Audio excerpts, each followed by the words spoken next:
Look at your hands. You believe they are yours, but they are governed by invisible strings. Every time you get angry at a comment online, every time you feel inferior because of someone else's success, every time you lose sleep over a what if, you are being pulled. You are a puppet in a theater of your own making. You think you are free. You are a slave to 1,000 masters you have never met. You are a slave to the weather, to the economy, to the mood of your boss, and to the ego of strangers. The depth, the ancient Stoics, from the marble halls of Rome to the cold cells of slavery, discovered a truth that could shatter your world. Your suffering does not come from the things that happen to you. It comes from the stories you tell yourself about those things. Epictetus, a man whose leg was broken by his master, didn't cry out in pain for his limb. He realized that his leg was a thing, but his mind was self. He taught us the dichotomy of control. Most of your life is spent in a frantic, exhausting attempt to control the uncontrollable. You want people to like you. You want the past to be different. You want the future to be certain. But the universe does not care about your desires. The universe follows its own laws. By trying to control the external, you have abandoned your only true kingdom, your internal state. Your mind is a citadel, but right now, the gates are wide open. You let every insult, every tragedy, and every minor inconvenience walk right in and sit on your throne. Stoicism is the art of closing those gates. It is the realization that between the stimulus and the response, there is a space. In that space lies your power. In that space lies your freedom. If someone calls you a coward, and you get angry, you have agreed with them. If you remain indifferent, the insult falls to the ground like a spent arrow. It has no power unless you give it your blood. It is time to stop bleeding for things that do not matter. It is time to reclaim the throne of your own soul. The conflict. We live in an age of comfort that has made us fragile. We treat every inconvenience as a catastrophe. We seek the path of least resistance and wonder why we feel empty. But the Stoic knows that a life without struggle is a life without growth. Imagine a fire. A weak fire is extinguished by a gust of wind. But a great inferno welcomes the wind. It feeds on it. It takes everything thrown into it: trash, wood, cold wind, and turns it into brilliant, white-hot flame. The transformation. Marcus Aurelius, the most powerful man on earth, didn't wake up in a silk bed wishing for an easy day. He woke up knowing he would face liars, traitors, and fools. He didn't ask for them to disappear. He asked for the strength to remain a good man despite them. The obstacle is the way, he wrote.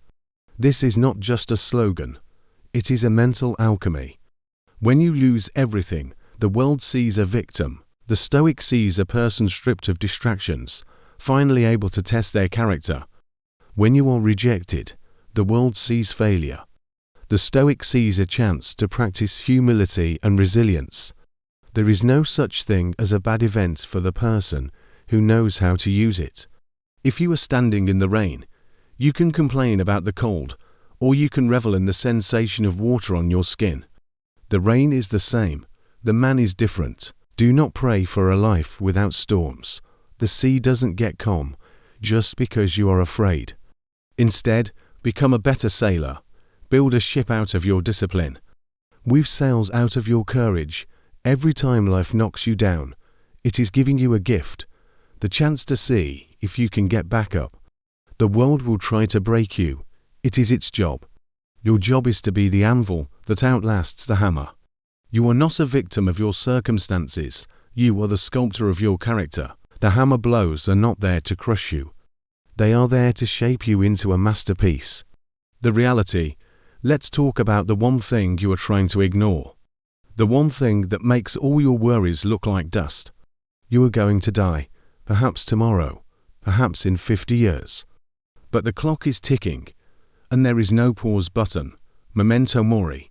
Remember your mortality. The perspective. Society treats death as a taboo, a dark secret to be hidden away in hospitals and morgues. But the Stoics wore death like a piece of jewelry.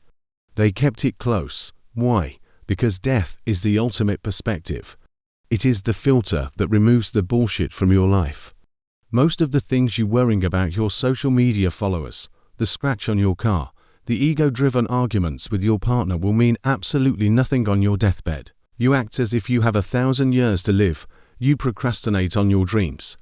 You hold on to grudges as if you have time to waste on hatred. You stay in jobs you hate and relationships that drain you because you think someday you lines fix it. But someday is a ghost. The only reality is this breath. And that breath is a gift you didn't earn. If you knew this was your last hour, would you still be scrolling? Would you still be bitter? No. You would be filled with a terrifying, beautiful clarity. You would appreciate the taste of water, the light in the trees, the faces of the people you love. Stoicism isn't about being obsessed with death. It's about being obsessed with living well while you still can. Amor fati, love your fate. Not just accept it, but love it. Love the fact that your time is limited, because that is what makes it precious. Stop living in the waiting room of life. The doors are open. The sun is setting. Walk out and be the person you were meant to be before the light fades forever. The arrival. We have traveled through the fortress of the mind, the fire of action, and the shadow of death. Now we arrive at the destination, ataraxia. This is the peace that passes all understanding. It is not the peace of a graveyard. It is the peace of a mountain. The clouds come and go, the snow falls, the lightning strikes, but the mountain remains. The final charge. The modern world wants you loud, distracted, and anxious. An anxious man is easy to sell to. A distracted man is easy to control. A loud man is easy to ignore. The Stoic is the opposite. The Stoic is quiet because he is full. He is focused because he knows what matters. He is calm because he has nothing to prove. True greatness is not found in the applause of the crowd. The crowd is fickle. They will cheer for you today and crucify you tomorrow. True greatness is found in the quiet moments when no one is watching. It is the choice to be honest when you could lie. It is the choice to be kind when you are tired. It is the choice to remain disciplined when you feel like giving up. As you leave this narrative and return to the noise of the world, carry this silence within you. You are a fragment of the universe, a brief spark of consciousness in the infinite dark. Do not waste that spark on trivialities. When the world screams at you, answer with a smile. When the world tries to pull your strings, cut them. You are the master of your judgments. You are the captain of your soul. You are a Stoic. Stand tall, breathe deep. And for the first time in your life, be truly, dangerously free.